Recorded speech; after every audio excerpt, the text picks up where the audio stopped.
ओम नमः शिवाय, हर हर महादेव, जय महाकाल। आप सबको पता है सावन का बहुत ही पवित्र महीना चल रहा है। मेरे देवादिदेव महादेव जी की कृपा सदैव आप भक्तों पर यूं ही बनी रहे, आपकी सारी मनोकामनाएं पूरी हो, यही मैं महादेव जी से प्रार्थना करता हूं।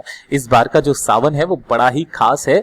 19 वर्षों के बाद में ऐसा संयोग बना है कि आपको 59 दिनों का सावन का महीना मिला है, जिसके अंदर 2 शिवरात्रि के पूजन गुरुदेव ने करवाए हैं। ठीक है, पहला एक करवा चुके हैं, दूसरा अब करवाने वाले हैं। अगर आप इस वीडियो को कल देखेंगे तो हालांकि आपको ये वाला डाउट जरूर होगा कि जब भी हम शिवरात्रि की ऑनलाइन पूजन करते हैं तो उसका विसर्जन कब करें, क्योंकि रात को आप पूजन करते हो। काफी सारे डाउट आपके दिमाग में होते हैं।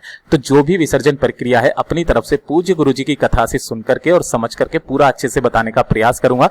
ध्यान से सुनना, समझते चले जाना, कोई भी गलती मत करना वरना आपकी पूजा स्वीकार नहीं होगी। काफी सारे भक्तों को यह डाउट रहता है कि भैया रात को जब पूजन खत्म होगा 9 बजे, 10 बजे, 11 बजे, जितनी भी देर के लिए पूजन चलता है, तो हमें जो है विसर्जन 10 बजे रात को करना है या फिर सुबह करना है, हमें किस पेड़ के नीचे विसर्जन करना है या किस तरीके से विसर्जन करना है ना, किसी नदी तालाब सरोवर में विसर्जन करना है, क्या करें। काफी सारे भक्त परेशान है। जिनको पता है उनको तो पता ही है, लेकिन काफी सारे मेरे ऐसे भी भक्त हैं जो कि इस बार की जो शिवरात्रि की पूजा है वो करना चाहते हैं, तो उनके सारे डाउट मैं आपको क्लियर करता हूं।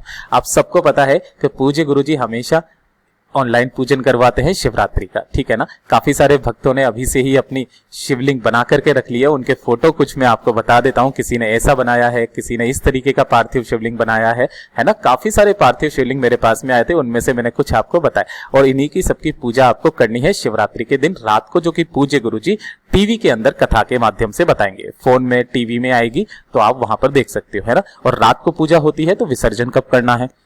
अब ध्यान से सुनना मेरी इस बात को। आपने जैसे जैसे गुरुदेव ने बताया कि भैया आपके इस बार ये चढ़ाना है, ये चढ़ाना है, ये चढ़ाना है, ये चढ़ाना है, आपने हालांकि सब कुछ अच्छे से अपना पूजन पूरा अच्छे से कर लोगे या कर लिया होगा, ठीक है ना। लेकिन दिक्कत ये चीज आ जाती है कि जब वो 9 बजे या 10 बजे पूजन करवा करके फ्री हो गए आप, तो 10-11 बज जाएगी, है ना। अब क्या 10-11 बजे रात को किसी भी नदी तालाब सरोवर में हमें विसर्जन करने जाना है? ये थोड़ा सा रिस्की हो सकता है, काफी सारी समस्याएं आ सकती है। तो हम क्या करें?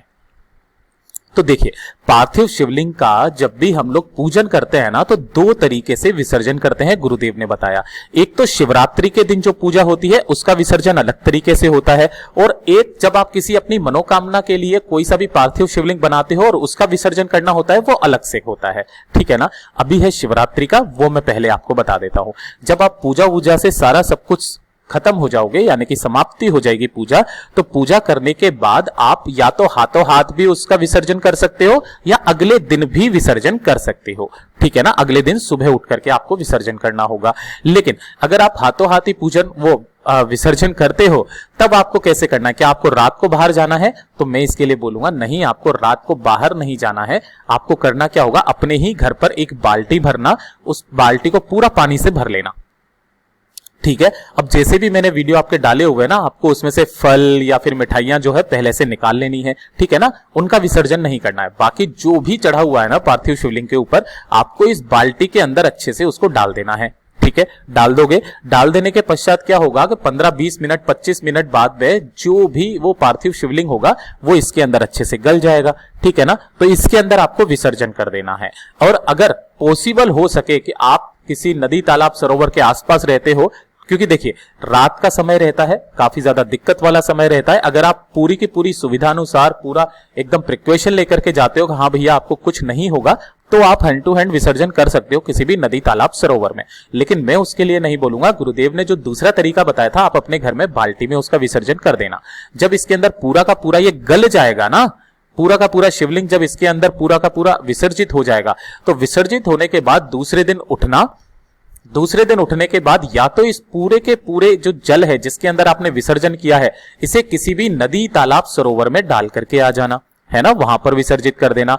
वहां पर ना हो तो आपके घर में जो भी गमला है ना, गमला है, उस गमले के अंदर उसको जल को डाल देना। और दूसरा एक और तरीका बताया था कि पार्थिव शिवलिंग का विसर्जन करने का तरीका, एक तो बाल्टी का हो गया, ठीक है ना, और वो जो बाल्टी का जल है वो या तो आप किसी भी गमले में डाल देना या फिर बेल पत्र के पेड़ में जाकर के उस पूरे के पूरे गले हुए शिवलिंग को, विसर्जित शिवलिंग को इसमें डाल देना, ठीक है। दूसरा काम क्या करना कि आपको करना क्या होगा कि अगर पार्थिव शिवलिंग का आपको विसर्जन करना है तो पूजन के पश्चात आपको उसे अपने घर के किसी भी गमले में इस तरीके से रख देना है और इस गमले को पूरा का पूरा आपको किससे भर देना है, पानी से, और ऐसा का ऐसा ये इसी के अंदर गल जाएगा और इसी के अंदर विसर्जित हो जाएगा। तो दूसरा काम आप ये भी कर सकते हो, लेकिन ध्यान रखना जो भी गमला हो ना वो गलती से भी आप तुलसी माता के गमले में मत कर देना। एक मेरी बहन का कमेंट आया था कि मैंने आपका वीडियो नहीं देखा, मैंने गलती से तुलसी जी का जो हमारे यहाँ पर बहुत बड़ा था है ना, और बड़ा होने की वजह से मैंने क्या किया, पार्थिव शिवलिंग को उसमें रख दिया और उसी के अंदर मैंने विसर्जित कर दिया। अब उनके लिए मैं क्या बोलूं, गलती से हुई, लेकिन गलती से जो गलती हुई है वो भी तो गलती ही होती है, ठीक है। तो इस बार आप ऐसी गलती मत कर देना, इसीलिए मैं बार बार इसे बता देता हूं। काफी सारे लोग परेशान होते हैं कि भैया आप बार बार एक ही चीज को क्यों दोहराते हो, आप फालतू की बात ज्यादा बोल रहे हो। नहीं, काफी सारे लोगों के लिए ये काम की बात भी होती है, तो आप प्लीज थोड़ा सा सुन लीजिएगा, ठीक है। जानकारी पूरी अच्छे से देने की कोशिश करूंगा। तो ये चीज हो गई, विसर्जित कैसे करनी है आपको, या तो उसी दिन रात को आप बाल्टी में डाल देना, बाल्टी में डालने के पश्चात जब गल जाएगा तो उसे बेलपत्री के पेड़ में या नदी तालाब सरोवर में डाल देना। और अगर आप डायरेक्टली नदी तालाब सरोवर में जा रहे हो तो आप पूरी प्रिकॉशन के साथ में जाना ताकि आपको कोई हानि ना पहुंचे, ठीक है। घर के गमले में भी कर सकते हो, बशर्ते वो तुलसी जी का गमला नहीं होना चाहिए। अब दूसरी चीज, घर का कौन सा सदस्य जो है वो विसर्जन करेगा, ये सबसे बड़ी समस्या होती है कि भैया जिसने पूजन किया है क्या वही इसको विसर्जित करेगा। ऐसा कुछ नहीं है, आपके घर का जो भी बड़ा व्यक्ति है ना, जो सबसे ज्येष्ठ है, उससे आप विसर्जन करवा सकते हो, और जब वो विसर्जित करे तब आप सभी लोग उस हाथ से टच कर देना, छू लेना, सभी का विसर्जन माना जाएगा। तो आप इस तरीके से भी विसर्जन कर सकते हो, परिवार का कोई भी सदस्य जो है वो विसर्जन कर सकता है। यहां तक मेरी बात क्लियर हुई। और कोशिश करना कि जब भी आप विसर्जित करें, घर पर करें, तो बेलपत्री के पेड़ में उस वाले जल को डाल देना, क्योंकि बेलपत्री के जड़ में, बेलपत्री का जो पेड़ होता है उसमें माता सती का वास होता है, ये ठीक है। और विसर्जित किसको करना है, घर का कोई सा भी सदस्य विसर्जित कर सकता है, बस सभी सदस्य हाथ लगा करके विसर्जन कर लेना। और घर का बड़ा भी विसर्जन कर सकता है। और साथ ही साथ ये भी दिक्कत होती है, मेरी माताओं बहनों का कमेंट आता है, क्या महिलाएं या स्त्रियां जो भी मेरी माताएं बहनें हैं क्या वो भी विसर्जित कर सकती है। तो हाँ, वो भी विसर्जित कर सकती है, कोई इश्यू नहीं है, कोई दिक्कत नहीं है। मेरे देव आदि देव महादेव जी सबके हैं, वो इतने भोले हैं कि आपकी सबकी मनोकामनाओं को पूरा जरूर करेंगे, ठीक है। अच्छा, एक चीज और है, काफी सारे लोग बोल रहे हैं कि भैया पार्थिव शिवलिंग हमें बनाना कब है ना। काफी सारों ने तो अभी तक यही वाला डाउट क्लियर नहीं हुआ होगा, तो मैं बता देता हूं आपको। पार्थिव शिवलिंग जो है ना, आप एक दिन पहले ही बना करके रख लेना। मैं ऐसा क्यों बता रहा हूं, ध्यान से सुनना। जब आप नया नया पार्थिव शिवलिंग बनाओगे और जब फिर आप उसकी पूजन करोगे, तो जब आप उसके ऊपर सब कुछ चढ़ाओगे ना, तो आपका शिवलिंग टूट सकता है। तो आप एक दिन पहले ही बना करके रख लेना। बनाने की क्या प्रक्रिया है मैं इस वाले वीडियो में, इसी के साथ इसी चैनल पर डाल दूंगा, तो आप ध्यान से सुनना, समझने की कोशिश करना। कुछ मंत्रों का उच्चारण करते हुए ही हमें पार्थिव शिवलिंग का निर्माण करना होता है, ठीक है ना। तो कैसे करना है, एक दिन पहले आपको करना है। दूसरी चीज, जब वो अच्छे से सूख जाए ना, तो उसके बाद में उसके ऊपर थोड़ा सा घी जरूर लगाना। उससे क्या होगा कि जब आप कुछ भी चीज चढ़ाओगे ना, तो वो सरक करके नीचे की तरफ में आ जाएगा, तो आपका जो शिवलिंग है वो जल्दी से गलेगा नहीं, ये चीज ध्यान रखना, ठीक है ना। तो आप ये वाला काम करना, एक दिन पहले बना लेना, वो अच्छे से सूख जाना चाहिए। गीले शिवलिंग की पूजा मत करना, नहीं तो वो वहां के वहीं विसर्जित हो जाएगा। समझ पा रहे हो मैं क्या कहना चाह रहा हूं। तो एक दिन पहले ही बना लेना। अभी तक मैंने भी नहीं बनाया है, मैं भी जाऊंगा, पहले वीडियो बना रहा हूं, फिर आपके सामने मैं बताऊंगा कि मैंने किस तरीके से शिवलिंग बनाया है, ठीक है। अब एक बहन का एक और कमेंट आया था कि भैया ये जो मेहंदी होती है, इस तरीके की मेहंदी काम में लेनी है या फिर इस तरीके की मेहंदी काम में लेनी है, क्योंकि इस बार मेहंदी का बहुत ज्यादा प्रचलन है ना। इस बार की जो सावन में जो हो रही है हमारी शिवरात्रि की पूजन, उसमें मेहंदी का बहुत है। तो देखिए, आपको कोशिश करो ना, तो आपको मेहंदी की पत्तियां या फिर मेहंदी का पाउडर मिल जाए तो इसको मस्ट, इसको अधिकतर लेना है, इसको प्रायोरिटी आपको देनी है, ठीक है ना।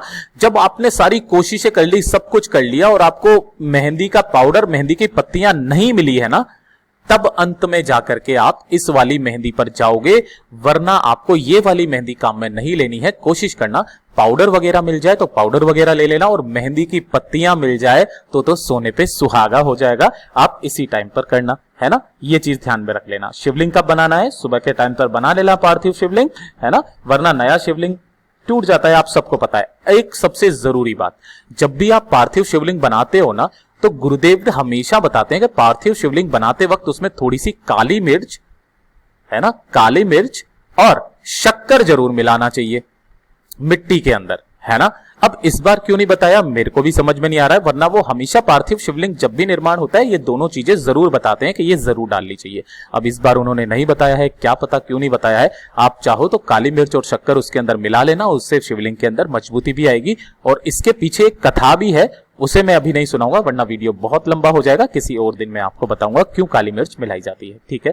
अपनी तरफ से पूरी जानकारी देने की पूरी कोशिश की है। जैसे जैसे जानकारी मिलती चली जाएगी मैं आपको इस वाले चैनल पर वीडियो बना करके देता चला जाऊंगा। तो आप अगर वीडियो पसंद आया हो तो लाइक जरूर करना, चैनल को सब्सक्राइब जरूर कीजिएगा।